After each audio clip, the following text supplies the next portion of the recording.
This is the story of a guide whose transformation from a railway tour guide to a spiritual guide is displayed in R.K. Narayan's novel The Guide. R.K. নারায়ণের 1958 সালে লেখা এই নভেলের ঘটনা প্রবাহ south ইন্ডিয়ার একটি imaginary শহর মালগুটিতে আবর্তিত হয়েছে। এই উপন্যাসটির জন্য 1960 সালে সাহিত্য একাডেমি পুরস্কারে ভূষিত হন আর.কে. নারায়ণ। ইংরেজি ভাষায় লেখা প্রথম কোনো উপন্যাস যা সাহিত্য একাডেমি পুরস্কারে ভূষিত হয়েছিল। উপন্যাসটিতে তিনটি প্রধান চরিত্র আছে। প্রোটাগনিস্ট রাজু, যাকে সবাই রেলওয়ে রাজু নামে চেনে, এবং সে গল্পের এক পর্যায়ে রোজি নামের এক সুন্দরী নারীর প্রেমে পড়ে। রোজি আবার মার্কো নামের একজন আর্কিওলজিস্টের সাথে বিবাহ সূত্রে আবদ্ধ।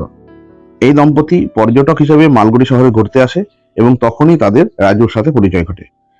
মার্কো তার নিজের কাজের জগতে এতটাই বিভোর থাকেন যে রোজির প্রতি তিনি প্রায় উদাসীন হয়ে পড়েন, এবং রোজির যে তার নৃত্যের প্রতি একটা গভীর আকর্ষণ আছে সেটা মার্কোর একদমই অপছন্দের বিষয় হয়ে ওঠে।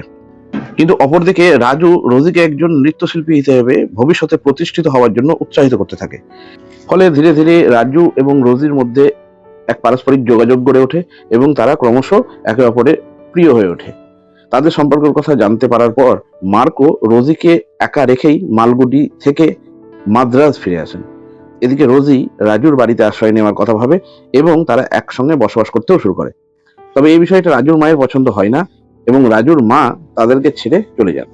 রাজু রোজির স্টেজ ম্যানেজার হিসেবে দায়িত্ব গ্রহণ করে এবং তার প্রচার কৌশলের সুবাদে নৃত্যশিল্পী হিসেবে রোজির ব্যাপক পরিচিতি এবং খ্যাতি অর্জন করতে থাকে। সাফল্যের শিখরে পৌঁছে রাজু অতিরিক্ত কনফিডেন্ট হয়ে ওঠে এবং আরো বেশি প্রফিটের জন্য রোজির জীবনের ওপর একটা নিয়ন্ত্রণ আনার চেষ্টা করে। এই ঘটনাগুলো যখন চলতে থাকে তখন একদিন রাজু রোজির সিগনেচার জাল করে নকল করে একটি মামলায় জড়িয়ে পড়ে এবং রোজির পক্ষ থেকে জোরালো সাফাই থাকা সত্ত্বেও রাজুর 2 বছরের কারাদণ্ড হয়। ঘটনা প্রবাহ এগিয়ে চলে। রাজুর কারাদণ্ড শেষ করে মুক্তি পাওয়ার পর একটি গ্রামের পাশ দিয়ে হঠাৎ যাওয়ার সময়, যে গ্রামটির নাম পরবর্তীতে আমরা পাবো মঙ্গল, সেখানে গ্রামবাসীদের নজরে আসে এবং গ্রামবাসীরা ভুলবশত তাকে একজন আধ্যাত্মিক গুরু, স্পিরিচুয়াল লিডার বা সাধু হিসেবে ভুল করে ভেবে বসে। মালগুটিতে ফিরে গিয়ে অপমানের সম্মুখীন হওয়া এই বিষয়টা এড়ানোর জন্য রাজু মঙ্গলের অদূরে অবস্থিত একটি পরিত্যক্ত মন্দিরে যাওয়ার সিদ্ধান্ত নেয়।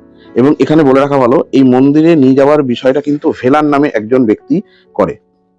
সেখানে রাজু একজন সাধুর ভূমিকা পালন করতে শুরু করে এবং গ্রামবাসীদের উদ্দেশ্যে নানা রকম ধর্মোপদেশ, তাদের দৈনন্দিন সমস্যা, নীতি কথা এবং তাদের যে বিবাদের বিষয়গুলো আসে সেগুলো কিভাবে সমাধান করা যায়, মীমাংসা করা যায়, সেগুলো দেখাশোনা করতে থাকে।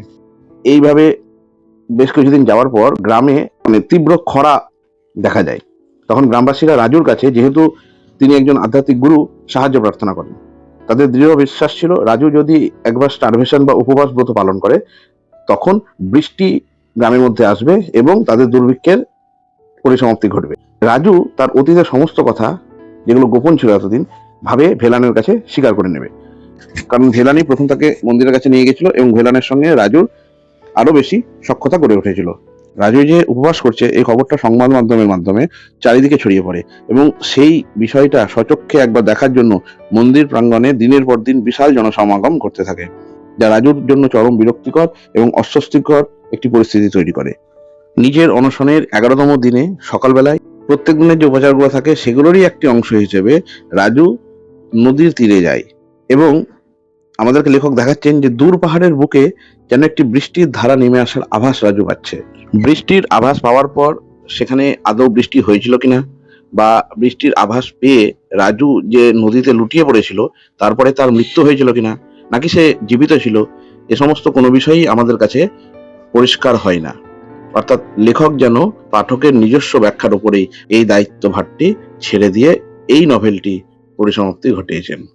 এর সাথেই কিছুটা আভাস দিয়ে রেখেছেন, যে আভাসটা পাঠকদেরকেই খুঁজে নিতে হবে যে শেষে কি হলো।